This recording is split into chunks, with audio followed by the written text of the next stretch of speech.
Hi everyone, আমি শর্মিষ্ঠা। আমার একটা ছোট্ট মিনি ব্লগে তোমাদের এত এত ভালোবাসা। প্রথমেই তোমাদের জানাই সবাইকে শুভ পয়লা বৈশাখ। মেয়ে আমার সকাল থেকেই আবদার করেছে মায়ের কাছে বিরিয়ানি খাবে।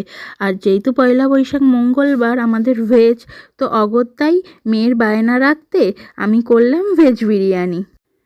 বিরিয়ানি খেয়ে লম্বা ঘুম দিয়ে সন্ধে হতেই রেডি হয়ে আমি, মা আর কুহু বেরিয়ে পড়েছি দোকানে হালখাতা করতে। ওই দেখো, ছোটোবেলায় যেরকম আমি মায়ের হাত ধরে যেতাম, এখন আমার জায়গায় কুহুর হাত ধরে মা হাঁটছে। চলে এসেছি একটা দোকানে হালখাতা করতে। সময় কত তাড়াতাড়ি চলে যায় বলো, ভাবতেই অবাক লাগে।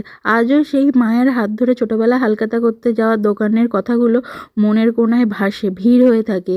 দেখো, আজ দেখতে দেখতে কুহুও আমার বড় হয়ে উঠছে কত। হালখাতা হয়ে গেলেই এখানে চলে এসেছিলাম মটকা আইসক্রিমের স্টলে। তো এখানে কুহু তো খুব আইসক্রিম খেতে ভালোবাসে, তো কুহুর দেখা দেখি আমরাও সবাই মিলে আইসক্রিম খেয়ে ফেললাম। আসলে কি বলো তো, দোকানে প্রচণ্ডই ভিড় হয়েছিল আজকে।